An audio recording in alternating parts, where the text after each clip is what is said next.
प्रभु यीशु मसीह के मधुर नाम में आप सबको सलाम।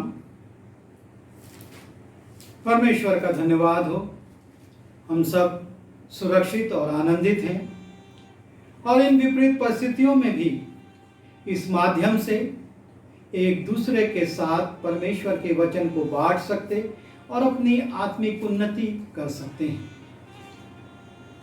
आज हम परमेश्वर के वचन में जाएं, उस पर कुछ देर विचार करें। उसके पहले आइए हम प्रार्थना कर लें। प्रभु जी, हमारी सहायता कीजिए कि हम आपके वचन की उन आत्मिक बातों को देख सकें जो कि आपने हमारे आत्मिक जीवन की उन्नति के लिए, शिक्षा के लिए रखी हैं। हमको हर व्यर्थ बातों से बचाइए, ध्यान भटकाने वाली बातों से बचाइए, और जब मैं बोलता हूँ और मेरे प्रिय सुनते हैं, पूरा ध्यान आपकी ओर लगा सकें, ताकि आपकी उपस्थिति में आपको आदर मान देते हुए आपके वचन से हम सीख सकें। विनती यीशु के नाम से मांगता हूँ, आमीन।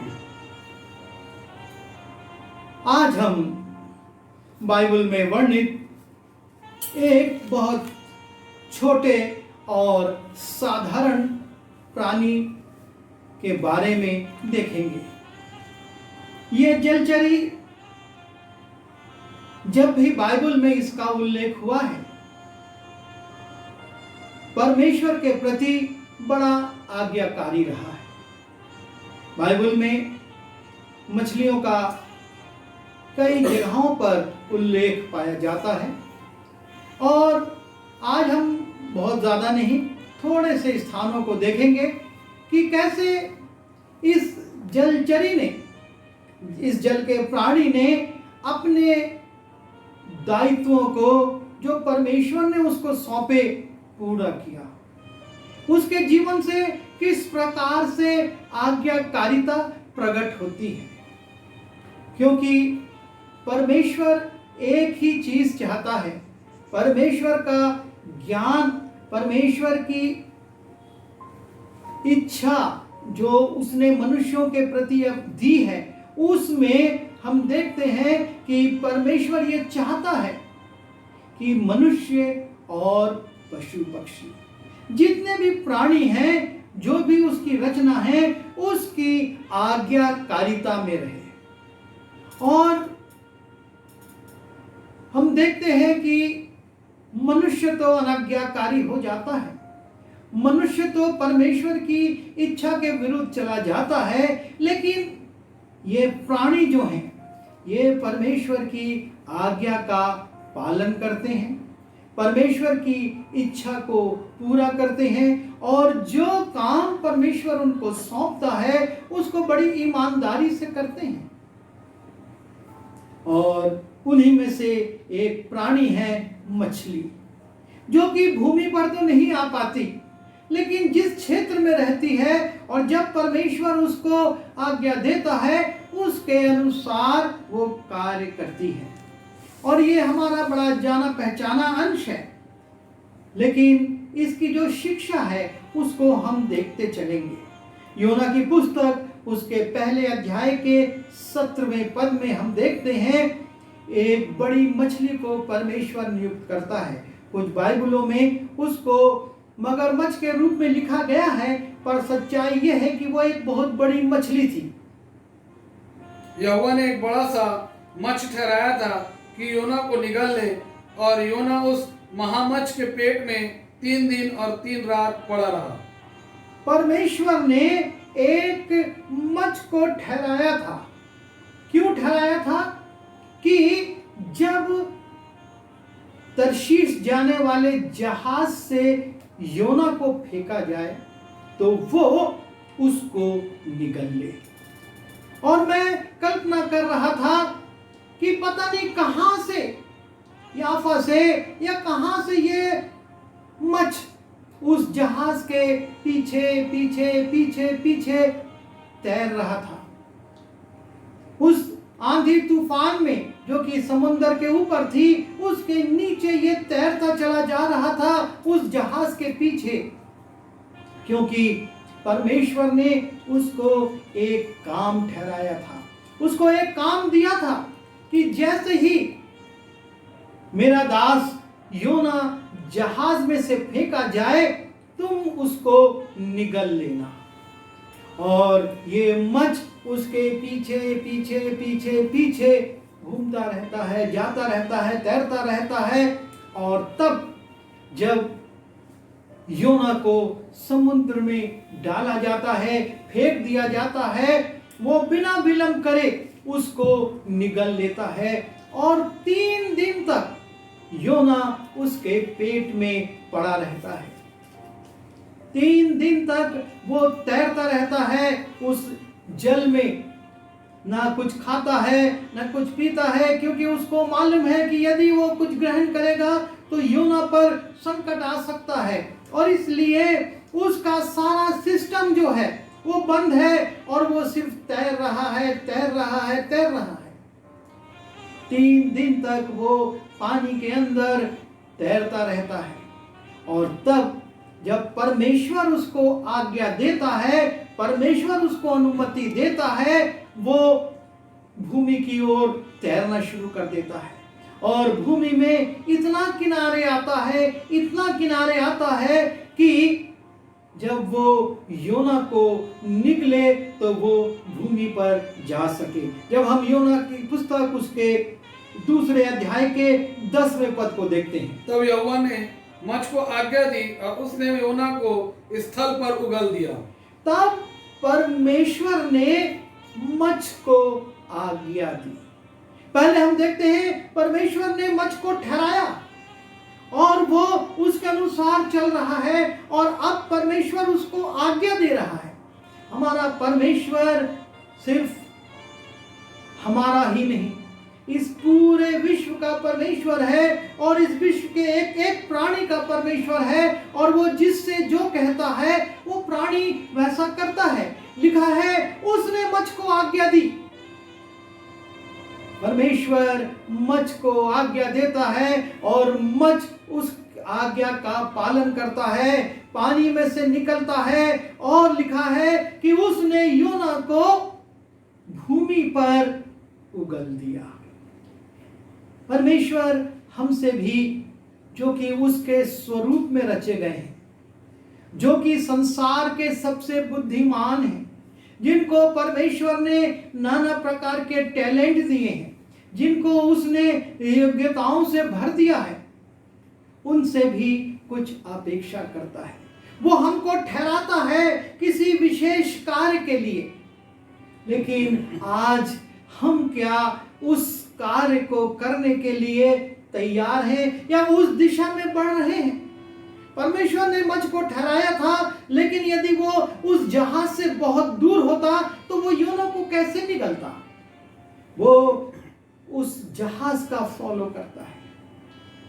सोचता होगा अरे इतनी देर हो गई, मैं बस तैर रहा हूं इस जहाज के पीछे। परमेश्वर ने जो काम ठहराया वो तो हो ही नहीं रहा। पर वो तैरता रहता है तब तक जब तक कि जहाज से योना को फेंका ना जाए पानी में। हम कई बार कहते बहुत देर हो गई, बहुत समय बीत गया, कोई प्रतिफल नहीं है, कोई कार्य नहीं है। पर परमेश्वर ने आपको और मुझको ठहराया है, किसी काम विशेष के लिए ठहराया है। परमेश्वर ने मूसा को ठहराया। 40 वर्ष तक वो कादेश में भटकता रहा, जंगल जंगल भेड़ बकरियों को चराता रहा, लेकिन परमेश्वर ने उसको ठहराया था। और जब वो समय हुआ तब उसने फिर से उसको मिस्र वापस भेज दिया। आपको और मुझको परमेश्वर ने ठहराया है किसी कार्य विशेष के लिए। आपको और मुझको जरूरत है कि हम उस कार्य विशेष के लिए हमेशा हर समय सतर्क रहें, जैसे कि ये मछ सतर्क रहा। और जैसे ही योना को फेंका गया, उसने उसको अपने अंदर ले लिया। कोई समय नहीं ठहराया था परमेश्वर ने कि रात के इस तारीख के इस रात के इतने बजे योना को फेंका जाएगा। उसने सिर्फ ठहरा दिया था। परमेश्वर जानता था किस समय क्या होगा, लेकिन परमेश्वर उन समयों को अपने पास गुप्त रखता है और हम धीरज नहीं धर पाते। और उसके बाद फिर परमेश्वर जब आज्ञा देता है, ये मच उगल भी देता है और ऐसी जगह उगलता है जहां से कि वो भूमि से होकर नीनवे जा सके। आपको और मुझको भी परमेश्वर कुछ आज्ञाएं देता है। हम उन आज्ञाओं का पालन किस रीति से करते हैं, कहां पर करते हैं, ये हमको सोचना होगा। यदि हमने परमेश्वर की आज्ञा के अनुसार किया तो हम प्रतिफल पाएंगे, और यदि हमने अपनी सोच को लगा दिया, अपने विचार को लगा दिया, तो हमको धोखा हो जाएगा। योना का ये मच एक उदाहरण है आपके लिए और मेरे लिए, किस प्रकार से ये मछलियां परमेश्वर की आज्ञाओं के अनुसार चलती हैं। और उसी रीति से जब हम नए नियम में आते हैं, ये भी हमारा जाना पहचाना स्थल है। मत्ती रचित सुसमाचार उसका 17वां अध्याय और 27वां पद। तो अभी इसलिए कि हम उन्हें ठोकर ना खिलाए, तो झील के किनारे जाकर बंसी डाल और जो मछली पहले निकले उसे ले। उसका मुंह खोलने पर तुझे एक सिक्का मिलेगा, उसी को लेकर मेरे और अपने बदले उन्हें दे देना। ये मछली भी एक आज्ञाकारिता का प्रदर्शन करती है कि कैसे जब परमेश्वर चाहता है उसका उपयोग करना। यीशु मसीह ने आज्ञा दी, तू जा झील में बंसी को डाल, जो मछली पहले मिले उसको पकड़ कर निकाल, उसका मुंह खोल, तुझको सिक्का मिलेगा। ये मछली कब से उस सिक्के को लेकर घूम रही थी, कहां कहां जा रही थी हम नहीं जानते, पर इतना जानते हैं कि जैसे ही पतरस का गल डाला गया, पतरस ने कांटा डाला और इस मछली ने अपनी मृत्यु को नहीं सोचा कि मैं पकड़ी जाऊंगी, पानी से निकाल ली जाऊंगी और मर जाऊंगी। इसने तुरंत अपना मुंह खोला और पतरस की उस कांटे को अपने अंदर ले लिया। वो उस कांटे में फंस गई ताकि पतरस उसको निकाल सके, और पतरस ने उसको निकाला, उसका मुंह खोला, सिक्का पाया और उस सिक्के को यीशु मसीह और अपने लिए कर के रूप में मंदिर में जमा कर दिया।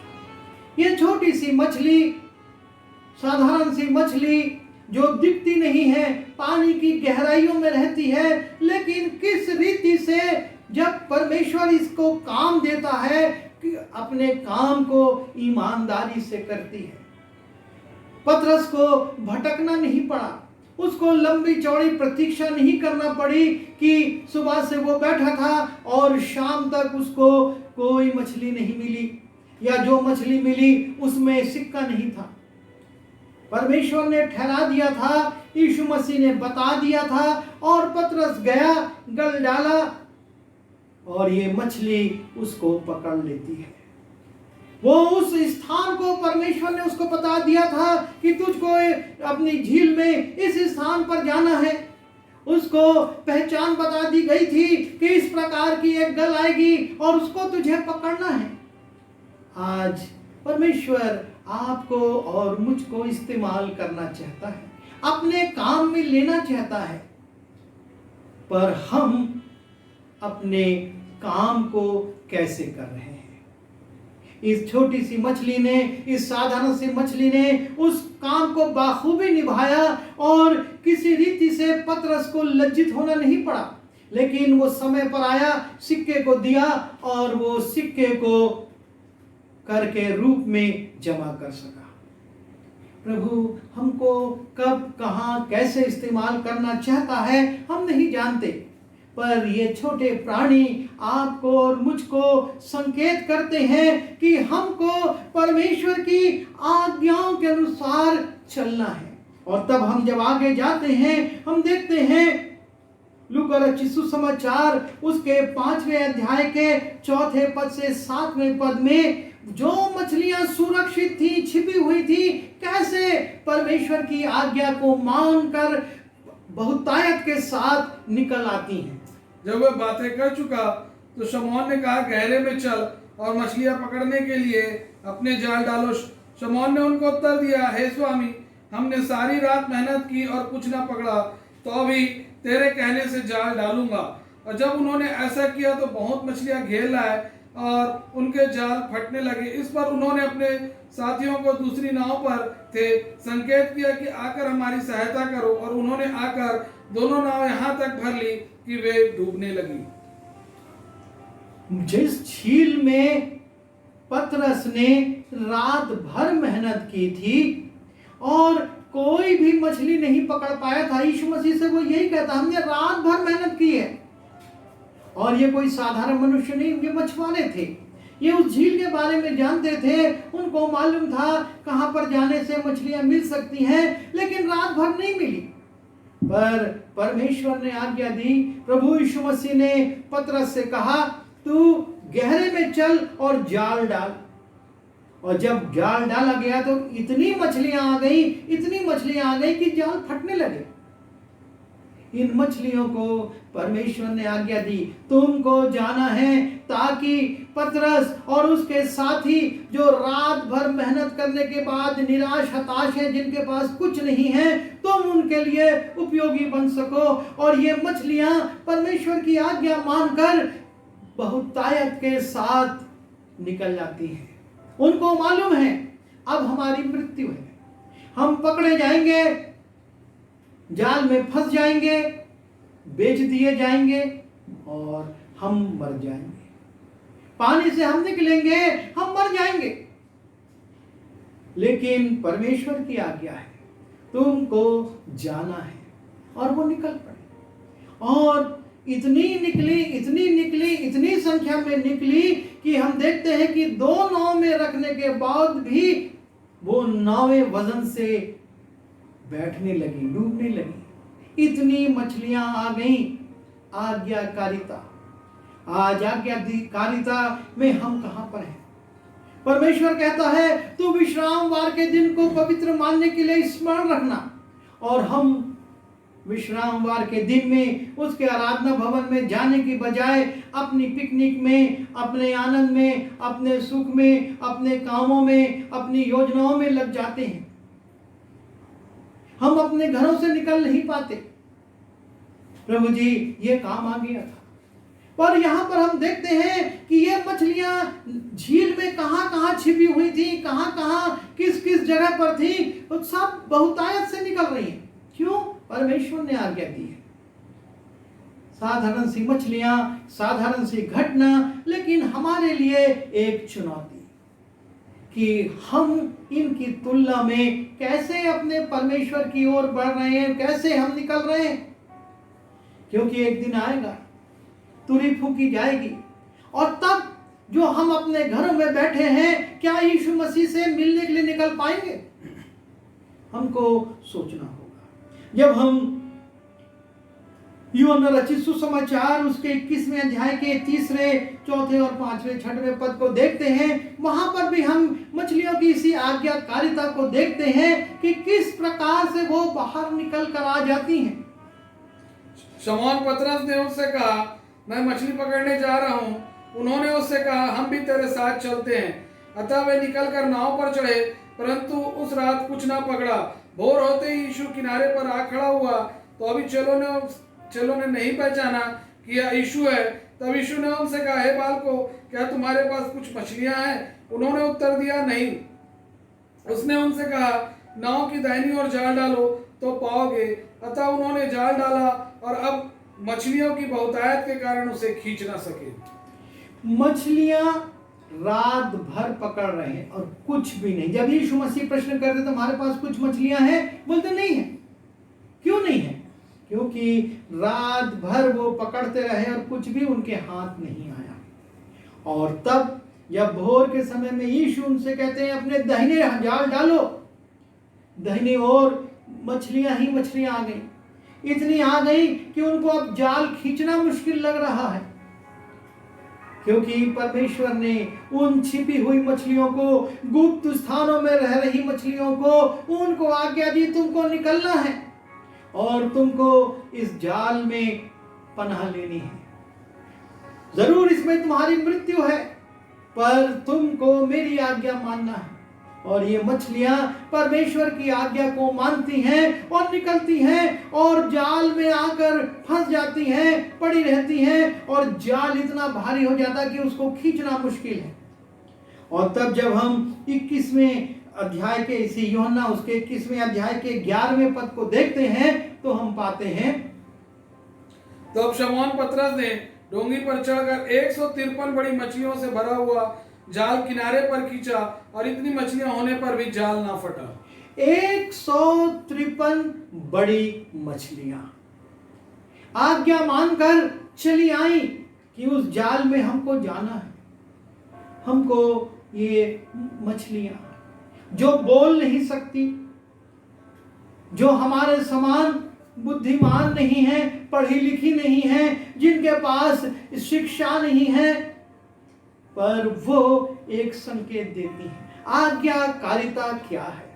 आज आज्ञाकारिता के जीवन में हमारा स्थान कहां पर है? ये मछलियां तैरती हुई चली आ रही हैं, रात भर बड़े सुरक्षित थी, जबकि उनके तैरने का समय था, उनके निकलने का समय था, उनके खाने का समय था, लेकिन वो छिपी हुई थी। लेकिन जैसे ही प्रभु यीशु मसीह ने कहा अपने दाहिने जाल डालो, इन मछलियों में होड़ लग गई। हम पहले जाएंगे, हम पहले जाएंगे, और ये मछलियां उसको पा जाती हैं, उस जाल में आ जाती हैं और परमेश्वर की इच्छा को पूरा करती हैं। अब ये लोग खाली हाथ नहीं, अब इनके पास 153 बड़ी मछलियां हैं। परमेश्वर आपको और मुझको अपने काम में इस्तेमाल करना चाहता है। ये मछलियां इसलिए पकड़ी गई थी कि इनको सहायता हो, इनको जीविका मिले। प्रभु आपको और मुझको अपने काम में इस्तेमाल करना चाहता है। पर आज हम इन मछलियों से क्या शिक्षा ले रहे हैं? क्या हम परमेश्वर के लिए निकलने को तैयार हैं? हो सकता है उसमें कठिनाइयां आए, हो सकता है उसमें परेशानियां आए, हो सकता है कि उसमें लोग रुकावट डालें, पर आपका और मेरा उद्देश्य परमेश्वर की आज्ञा का पालन है। आप और मैं इस संसारिक आंधी और तूफान को ना देखें। वो मछ तूफान को नहीं देख रहा है, वो तूफान के नीचे नीचे तैरता चला जा रहा है ताकि परमेश्वर की आज्ञा को पूरा कर सके। वो मछलियां जो कि रात भर सुरक्षित थी, पतरस के जाल की ओर गहराई में चली आ रही हैं ताकि वो उनको पकड़ सके। और यूहन्ना में हमने देखा कैसे ये बड़ी बड़ी मछलियां चली आ रही हैं कि हम परमेश्वर की योजना को पूरा करेंगे। प्रभु ने आप में से और हम में से लोगों को, किसी को छोटा किसी को बड़ा बनाया है। हम जो भी हैं, जैसे भी हैं, जिस भी दशा में हैं, हमको उस सिक्के को लेकर, उस वचन को लेकर तैरना है ताकि परमेश्वर के काम में, प्रभु यीशु मसीह के काम में वो सिक्का आ सके, वो वचन आ सके और हम उसको फैला सके। वो सिक्का यीशु मसीह ने अपने पास नहीं रख लिया, लेकिन वो दे दिया गया। आपको और मुझको वो वचन दे देना है ताकि संसार में वो प्रभु यीशु मसीह के काम को, उसके नाम को फैला सके। आज हम क्या कर रहे हैं? ये छोटी छोटी मछलियां आपसे और मुझसे कुछ बात कर रही हैं। जब ये हमारे घरों में एक्वेरियम में रहती हैं, तैरती रहती हैं, सुंदर लगती हैं, लेकिन इनको देखने के बाद आप इन मछलियों को याद कीजिए और इनसे अपने जीवन की तुलना कीजिए। कैसे ये मछलियां जो बाइबल में वर्णित हैं, आपको एक्वेरियम के माध्यम से, आपके घर में रखे हुए उस पात्र के माध्यम से स्मरण कराती हैं कि आप और मैं परमेश्वर के आज्ञाकारी बने। आइए हम प्रार्थना करें।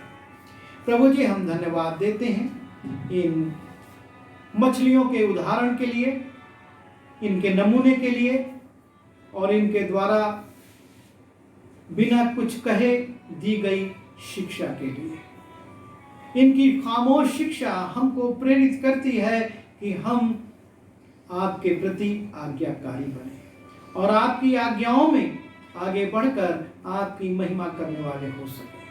प्रभु जी, आप हमारी सहायता कीजिए ताकि हम ना सिर्फ आज्ञाकारी हों लेकिन उन कामों को पूरा भी करें, जैसे कि उस बड़े मच्छ ने उस काम को पूरा किया और उस मछली ने सिक्के को लाकर उस काम को पूरा किया। हम आपके काम को पूरा करें और आपकी महिमा करें। आपने प्रार्थना को सुना है, हमको आशीष दी है।